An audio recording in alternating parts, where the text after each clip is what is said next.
नमस्कार दोस्तों, स्वागत है आप सभी का आपके अपने YouTube channel GK search engine पर। तो दोस्तों, आज के इस वीडियो में हम बात करेंगे राजस्थान नगर पालिका अधिनियम 2009 से रिलेटेड 10 महत्वपूर्ण प्रश्नोत्तरी की।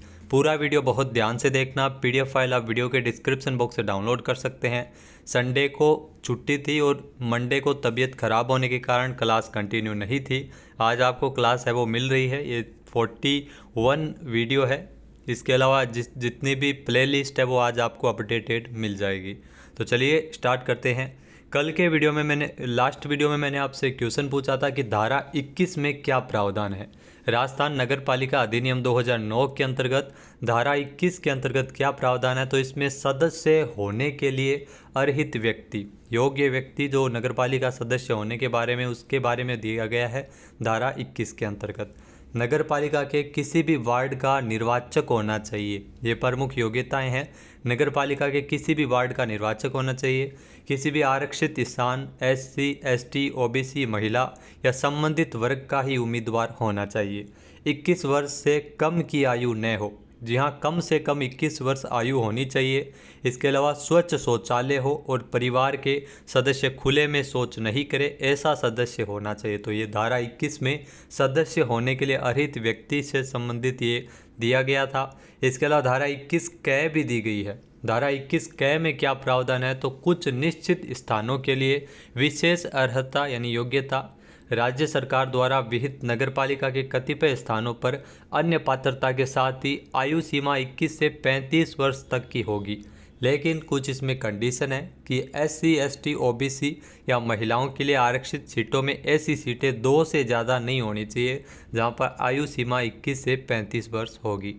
इसके अलावा जहां SC ST OBC या महिला सीट की संख्या 3 से कम हो वहां ऐसी सीट केवल 2 होगी। जहां अनारक्षित सीट की संख्या 5 से कम हो वहाँ यहाँ पर सीट की संख्या 1 होगी। और अनारक्षित सीट की संख्या 5 से ज़्यादा हो तो प्रत्येक ब्लॉक से 1 सीट होगी, यानी कुल मिलाकर 5 से ज़्यादा सीट इसमें नहीं होगी। तो ये दिया गया 21 कै के अंतर्गत। तो अब स्टार्ट करते हैं आज की प्रश्नोत्तरी।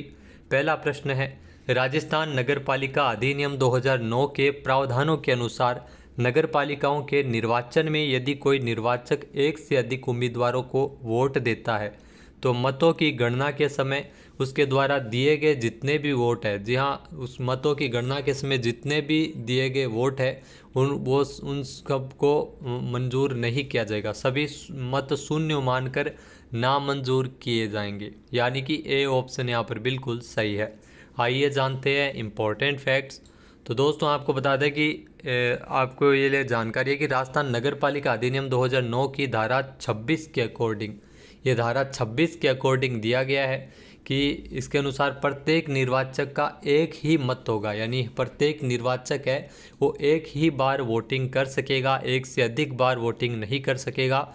और अगर एक से अधिक बार निर्वाचन करता है तो उसके मतों की गणना के समय, जी हाँ, एक से अधिक उम्मीदवारों को वोटिंग देता है तो मतों की गणना के समय उसके द्वारा दिए गए मत को शून्य मानकर उसको गिना जाएगा, यानी उसके द्वारा दिए गए मत है वो शून्य होंगे और उनको नामंजूर कर दिया जाएगा। नेक्स्ट क्वेश्चन है। तो दोस्तों, अगला जो क्वेश्चन है, नगर पालिका उपाध्यक्ष निम्नलिखित में से किसे अपना त्याग पत्र सौंपता है। तो नगर पालिका का जो उपाध्यक्ष होता है वो जाहिर सी बात है नगर पालिका के अध्यक्ष को ही अपना त्याग पत्र सौंपेगा, अध्यक्ष को ही अपना त्याग पत्र देगा। ये दिया गया है धारा 43 के अकॉर्डिंग। आइए जानते हैं इम्पोर्टेंट फैक्ट्स। तो दोस्तों, राजस्थान नगर पालिका अधिनियम 2009 की धारा 43 के अनुसार नगर पालिका का उपाध्यक्ष अध्यक्ष को लिखित में नोटिस दिया जाएगा, वो भी लिखित में, और उसके बाद में त्याग पत्र दे सकेगा। तो ये धारा 43 के अंतर्गत दिया गया है कि उपाध्यक्ष अध्यक्ष को लिखित नोटिस देकर धारा 43 के अंतर्गत त्याग पत्र है वो दे सकता है। अगला जो क्वेश्चन है, राजस्थान नगर पालिका अधिनियम 2009 के प्रावधानों के अनुसार जो किसी परियोजना या स्कीम की घोषणा नगरपालिका कर सकती है, उसे घोषणा करने के कितने दिनों में घोषणा को राजपत्र में प्रकाशित किया जाएगा। यहाँ दोस्तों, जैसे ही नगरपालिका किसी परियोजना या स्कीम की घोषणा कर देती है तो घोषणा के 30 दिनों के भीतर उसे राजपत्र में प्रकाशित किया जाएगा। यानी कि सी ऑप्शन इस क्वेश्चन का बिल्कुल सही है। आइए जानते हैं इम्पोर्टेंट फैक्ट्स। तो राजस्थान नगरपालिका अधिनियम 2009 की धारा 174 के अंतर्गत ये दिया गया है कि नगरपालिका किसी भी विकास क्षेत्र में कोई परियोजना या स्कीम जो तैयार करके उसकी घोषणा कर सकती है, और ऐसी परियोजना या स्कीम बनाने का आशय ऐसी घोषणा की तारीख से 30 दिवस के भीतर भीतर यानी 30 दिनों के भीतर भीतर नगरपालिका ऐसी घोषणा को राजपत्र में प्रकाशित करेगी। ऐसा दिया हुआ है धारा 174 के अंतर्गत। नेक्स्ट है, राजस्थान नगरपालिका अधिनियम 2009 के अनुसार यदि किसी नगरपालिका को गठित करने के लिए कोई निर्वाचन उसके विघटन की तारीख के कितने समय की कालावधि समाप्त होने से पूर्व किया जाएगा। तो ऐसा निर्वाचन है वो विघटन की तारीख से 6 माह, जी हाँ 6 माह की कालावधि समाप्त होने से पूर्व किया जाएगा। यानी कि सी ऑप्शन इस क्वेश्चन का बिल्कुल सही हो जाएगा, और ये दिया गया धारा 322 के अंतर्गत। आइए जानते हैं इम्पोर्टेंट फैक्ट्स।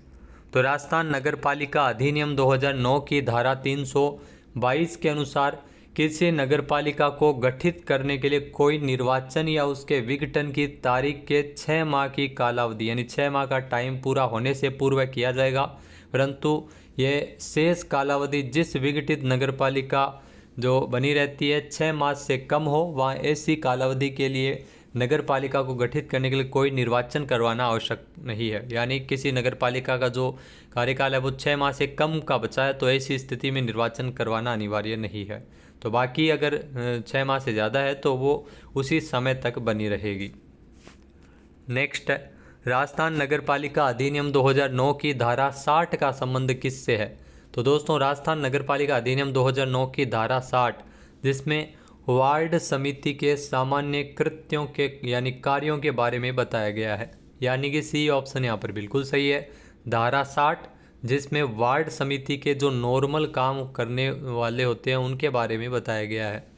इसके अलावा दोस्तों राजस्थान नगरपालिका अधिनियम 2009 धारा 60 जिसमें वार्ड समिति के सामान्य कृत्यों का उल्लेख है, धारा 9 के अंतर्गत वार्ड में विभाजन के संबंध में दिया गया है।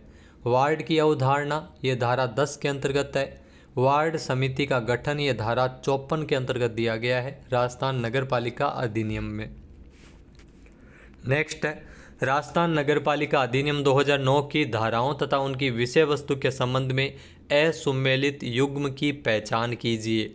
जहाँ असुमेलित युग्म की पहचान करनी है, इसमें आपको बता दें कि नगरपालिका की स्थापना और निगमन ये दिया गया धारा 5 में, जो कि बिल्कुल सही है। नगरपालिका की संरचना ये दिया गया धारा 6 के अंतर्गत, जो कि बिल्कुल सही है। नगरपालिका की पदावधि ये धारा 7 में दी गई है, ये भी बिल्कुल सही है। नगरपालिका के लिए निर्वाचन, जी हाँ निर्वाचन धारा 13 से नहीं है।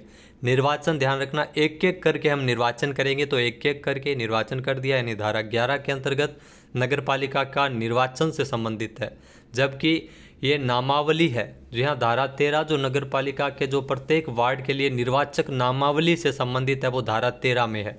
यानी कि डी ऑप्शन यहाँ पर गलत आ रहा है, और अपने को डी ही यहाँ पे चयन करना है। असुमेलित युग्म की पहचान करनी है, तो यहाँ पर डी ऑप्शन सही है। आइए जानते हैं इम्पोर्टेंट फैक्ट्स। तो दोस्तों धारा 13 प्रत्येक वार्ड के लिए निर्वाचक नामावली से संबंधित है, जबकि धारा 11 है वो नगरपालिका के निर्वाचन से संबंधित है। नेक्स्ट है, राजस्थान नगरपालिका अधिनियम 2009 के अकॉर्डिंग नगरपालिका में सदस्य होंगे। जी हाँ दोस्तों, नगरपालिका में जो सदस्य होते हैं वो निर्वाचित भी होते हैं, मनोनीत भी होते हैं, पदेन सदस्य भी होते हैं, यानी कि डी ऑप्शन इसका बिल्कुल सही, उपरोक्त सभी। आइए जानते हैं इम्पोर्टेंट फैक्ट्स। तो दोस्तों राजस्थान नगरपालिका अधिनियम 2009 के अनुसार नगरपालिका में 3 प्रकार के ही सदस्य होते हैं। एक होते हैं मनोनीत सदस्य, एक होते हैं निर्वाचित जो चुन के आते हैं, एक होते हैं पदेन सदस्य। और ये आपको बता दें कि धारा 6 जिसमें नगरपालिका की संरचना के बारे में इसमें बताया गया है। नेक्स्ट है, राजस्थान नगरपालिका अधिनियम 2009 की धारा 45 का संबंध किससे है। तो राजस्थान नगरपालिका अधिनियम 2009 जिसकी धारा 45 का संबंध है वो मुख्य नगरपालिका कृत्य के बारे में ये दिया गया है, यानी कि बी ऑप्शन यहाँ पर बिल्कुल सही है। आइए जानते हैं इम्पोर्टेंट फैक्ट्स। तो दोस्तों राजस्थान नगर पालिका अधिनियम 2009 जिसमें मुख्य कृत्यों से संबंधित जो धाराएं हैं वो धारा 45 मुख्य नगर पालिका कृत्यों के बारे में दिया गया, धारा 46 अन्य नगर पालिका कृत्यों के बारे में दिया गया है, धारा 48 में अध्यक्ष और उपाध्यक्ष के क्या कृत्य है कार्य है, इसके अलावा धारा 47 सरकार द्वारा समुद्देशित कृत्यों का उल्लेख है। नेक्स्ट, जब नगर पालिका उपाध्यक्ष अध्यक्ष का कार्य कर रहा हो तब उपाध्यक्ष के पद की रिक्ति किस प्रकार भरी जाएगी। तो उपाध्यक्ष का पद की रिक्ति है वो अन्य सदस्यों का निर्वाचन करके भरी जाएगी, यानी कि ए ऑप्शन यहाँ पर बिल्कुल सही है। आइए जानते हैं इम्पोर्टेंट फैक्ट्स।